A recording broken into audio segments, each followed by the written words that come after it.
Thank you, everyone, and welcome back to the conversation.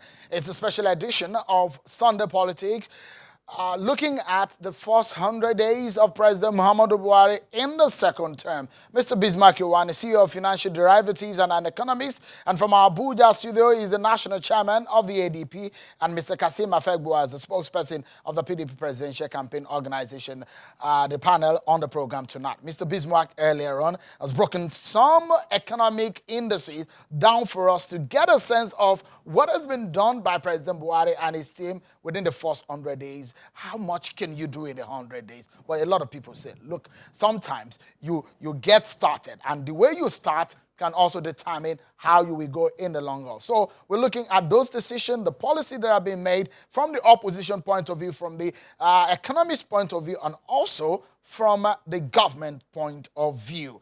Let's quickly get a view, because the national chairman of the APC believes that this time around, the president, Muhammadu Buhari, cannot be called Baba Go Slow. In fact, he's Baba Fast Fast. Take a listen to this exclusive interview with Adams Oshomole. No, fast take off. Because everything is by comparison. I'm happy you asked this question. 2015, after 100 days, we didn't have a federal cabinet. The president had it appointed ministers in 2015. This time, 100 days, from my interaction with the number of ministers, even the budget for 2020 is already being prepared. Ministers have been assigned to their various ministries. They have already started the process of taking over and try to understand the challenges. And government is already effectively on ground. So even that alone shows a remarkable departure if you compare what the president has done in 2019 to what happened in 2015. Number three,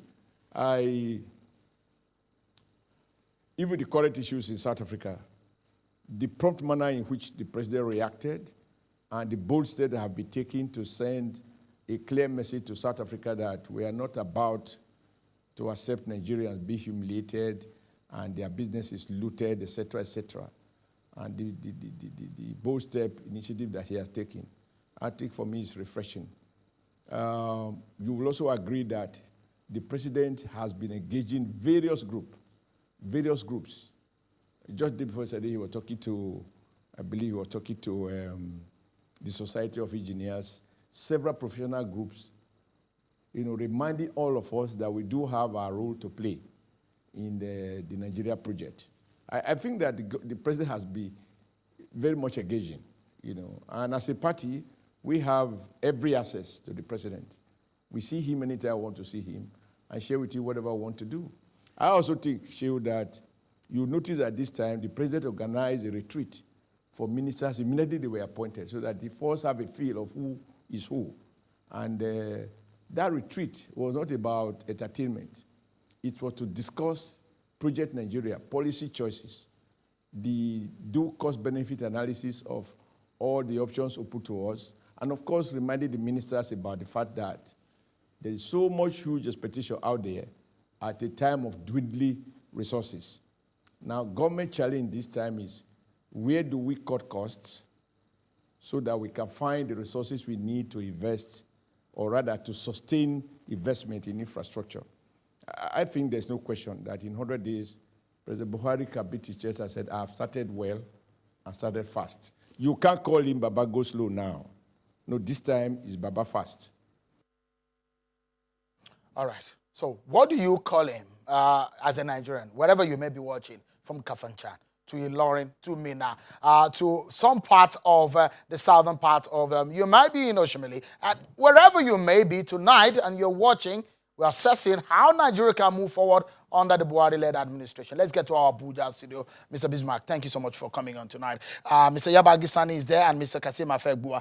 Mr. Afegbua, I caught you just briefly. I'd like you to react now to your former boss, anyways, to your former principal, how he has rated as the national chairman of APC, briefly, so that we can go to Alhaji Yabagi Sani. You don't expect him to say anything different. He's the national chairman of the APC.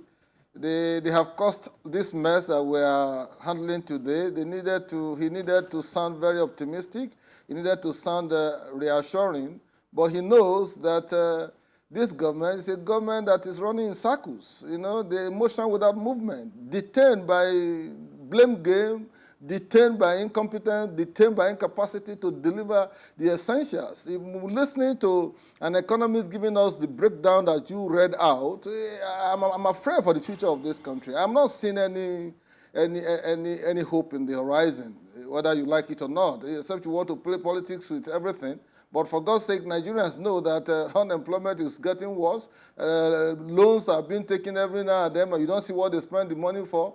Our road infrastructures are decayed. You can't travel. Kidnappers are everywhere. Insecurity. What are you going to talk that is cheering news in the APC government? I think it's quite unfortunate. But I sympathize with Comrade Adams Oshomole, national chairman, that at this time of the nation's history, the national chairman of a party that has not been able to deliver on the essentials to make life better for the ordinary Nigerian. Alhaji Yabagi, Sani, with what some of the things that Mr. Rwani said, if you look at the inflation rate in green, the GDP growth rate, capital importation, external reserves, oil production, no good news in those areas, but key decisions made by the president in the signing of the African CFTA and the CBN issues of the milk importation. These are some of the decisions that have been made within the 100 days. How would you assess this government? A good start for you? Well, I think the underpin of the constitution of this country is that the government must be able to deliver on welfare and security of the people. And when you talk about security, I think I have not seen anything that will give one some confidence that we are getting it right yet. When you look at the welfare, that is the economy, look at the unemployment. You know, it has gone to 23 point something percent. That's unemployment. When you look at underemployment, it gets to about 40 point something percent of Nigerians are not fully engaged. So that tells you that poverty is growing, endemic. It was about 18 point something percent in 2018. And 2019, you have added 5% unemployment, you know, to the people that are not employed. So I think the government of President Muhammadu Buhari, yes, there is a lot of pronouncements, and if you look at the body language, yes, the personal president himself, it seems that he wants to achieve something. But there are some mistakes that were made, which I think they have to correct as we go along. For instance, the announcement by Mr. President that every minister will now have to go through the chief of staff. Believe you me, I don't know why Mr. President has to state the fact. It's a fact that the chief of staff is supposed to be the clearinghouse for Mr. President. But when you come out and say that you have to go through the chief of staff, that means that the energy that's supposed to drive these ministers, you know, has been taken away, because Mr. President is the one that should be the one that is encouraging them, giving them the moral force, giving them that, you know, what engineering you call kinetic energy, you know, for them to really move and deliver, as he says that he wants them to hit the ground running. So I think something needs to be corrected there. We know that the Secretary to Government is supposed to be the administrative head of government. And functionally, all the ministers are supposed to report directly to Mr. President for him to get the economy, the security, and all other aspects of governance, you know, right. So that is where I think we are getting it wrong.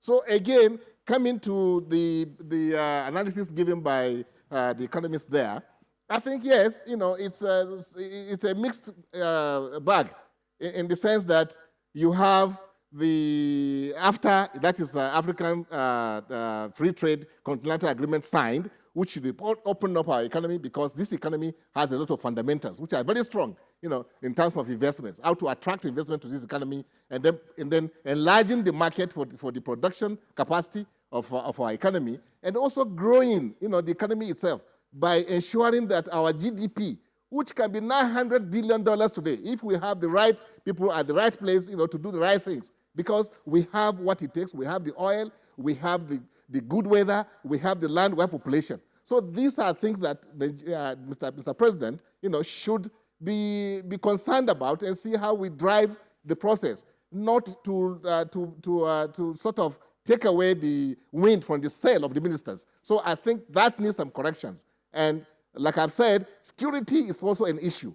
And 100 days, nothing has changed in terms of the security architecture in this country. People are still being killed, are being kidnapped. The bandits are having their free will, to do what they like. And then Mr. President traveling to, preparing to go to South Africa or attend South Africa is good. But we have bigger problems at home. People are being killed in droves. So these are things that I think the 100 days should have given some of us that confidence that, yes, we are going to see a change that will be cheering. But so far, I think the 100 days is just about programs. It's about motions, no movement yet in terms of what is going to happen. Like we all know, the first cabinet meeting has not taken place yet. Mr. President doesn't even know the capacity of his ministers yet. They have not presented memos for him to know how effective are they in the assignment he has given to them. So the jury is still out on this matter. We don't know what the ministers are going to do. We don't know how the economy is going to perform. And it's very important because the international community, the investors that we want in this, because this economy needs investment. It needs huge investment. I'm talking about serious investment that can go into the real sectors of the economy and then come into our oil and gas sector, into the agriculture, into solid minerals, develop our infrastructure, give us employment. That's what is needed in this economy. Nothing has shown that that's going to happen. Mr. President says when he came that he's going to bring 100 million Nigerians, you give job to 100 million Nigerians. Today, after he's taken over until now, 5% of the unemployment has increased instead of it decreasing. So all right. Something needs to be done. Sani Yabagi, just a moment. Let's come back to Lagos for a moment. Let me get some reaction from Mr. Rwani here. You possibly may not be able to achieve everything in 100 days. But the footstep or the manner in which this government started in the first 100 days, for you, how would you describe it? Slow, but much better than the previous regime. But one thing Nigerians must understand that Murtala Mohammed was head of state for less than 180 days. What he accomplished in less than 180 days is more than what 4 or 5 heads of state can accomplish. So it's not the time. You see, we have 1,260 days left for this administration. So it's the impact of these steps that is important. CBN governor reappointed, impact. The blueprint, impact. Before then, MTN listing had an impact. Airtel listing. The fact that ministers were submitted. Then we go back to the fact that AFTA was signed, which is a step in the right direction in terms of moving us towards a mixed model. So, and then reaction, some of the things, PNID, South Africa, and all this. So we have all this pressure. So it's not just what you initiate, it's how you react to problems. So generally speaking, to be fair, the government has actually been more agile now than it was. But it's not... if you react to what Adam Soshamale said, yeah. If as a Nigerian, a lot of people, he said, in fact, it's Baba go slow. But he said it's now Baba fast. I won't go as far as saying that Baba fast, but definitely he cannot be categorized as the go slow of 2015. And in 2015, the president had his medical issues and all that. So that's gone. Now what we need to do is the impact of what these steps are and the impact to have. Because people forget that there's only 1,260 days left before the next election. 1,260 days is nothing. You've already eaten up 10% of the time already, 100 days. So you have 90% of the time. So there's no time for adulation. It's time for movement. It needs to probably go faster. Rapidly, because 12 months, in fact, 8 months from today, nobody will be talking about this administration. They'll be talking about the next president. So they'll be lame duck. Hold on for us, Mr. Rwani. Let me go back to our Abuja studio and get back to Mr. Afegbua. Mr. Afegbua, it looks like Mr. Rwani is a bit optimistic with some of the decision that has been made, though there are red lines in some areas. There are some green there. do you think, or do you have hope in this government's capability, especially President Muhammadu Buhari leading the line about achieving what they promised in what they have done in 100 days? You see, if there is one disconnect about this government, it is the fact that the government has not been able to market hope. Once a government is not able to market hope among its citizenry, it becomes a problem even implementing the programs they have. Because Nigeria is presently agitated. Nigerians, they are agitated. There are no interactions, there are no conversations, there are no interrogations, there are no dialogue, there are no discussions. A president that wants to move us away from where we are now must engage with Nigerians, must interact with us, must travel to states to see what's happening, not to be cocooned inside the villa. That's the seat of government, but for God's sake, he needs to feel the impact right on the field, different from what is being fed with by security agencies and by sycophants and what have you. So I want a situation where the presidency and the government will be able to market hope, because Nigerians are becoming hopeless day by day. Kidnappers are on the prowl every day. Armed bandits, governors are negotiating with armed bandits. Those are not cheery news of a 21st century country. Those are not the kind of news we want to be hearing. Even the South African experience is xenophobia and all of that. By now, the president ought to have even visited South Africa. We are sending an envoy, Ambassador Abubakar Ahmed and all of that. You are sending a former president to go to South Africa to interact. High caliber, delegation, if you are not going to go. But even while we're discussing about South Africa, people are saying that even in Nigeria, there are killings going on. What is the president doing? What is the government doing? So this government must engage. They must engage with Nigerians. There has to be conversation. The psyche of an average Nigerian is that of agitation. They are so agitated. Any little thing, people are driven along prebenda politics, ethnic politics, religious politics, ethnic bigotry, and what have you, nepotism, and what have you. Even the ministers that were elected, people are already reading nepotism to it. 9 key ministries from Northwest Zone, where the president comes from. These are not the kind of conversation that will help you to achieve whatever programs and policies you have enunciated let me again, in your policy framework. apologies, sorry. Let me again come to Alhaji Yabagi Sani. Quickly, before we go on this break, Alhaji Yabagi Sani, any hope in the horizon about what this government has done within these 100 days? Well, the hope is that we have a government, we are not at war, and any government that in peace, you can expect something to happen. But beyond that, government must be seen to be governing. That's what we are talking about. And then it has to be Mr. President himself, because he personifies that made people to vote for him. It's not any other person. He can't delegate, he can't abdicate, his responsibility as the president of this country to his aides. It's not possible. It's not right. It will not elicit that kind of followership that we require to move this economy from where we are today forward. Even the ministers themselves, could not be so motivated, as it's supposed to be. If Mr. President is not seen on ground, touching every aspect of the economy by way of his pronouncement, by all his actions, by way of how he liaises with the ministers, that is key, because the ministers are representing him in the ministries they are supervising. Alhaji Yabagi Sani, apologies. That is my own area that I want the president to look at, because it's key. The symbolism of the president must be seen to be in the ministers. Ministers must personify him. Otherwise, those we probably will have to leave it at that. Apologies. That they have to go through another because we need to take a break now. But when we come back, we will also hear from the government, from the presidency. But I must sincerely thank both of you, Alhaji Yabagi Sani and Mr. Afegbua, for coming on tonight, members of the opposition. Thank you so much for your time. Mr. Bismarck Rwani is still with us, but we'll be joined by the spokesperson of the president, Mr. Femi Adesina, after this break, everyone. Join us again.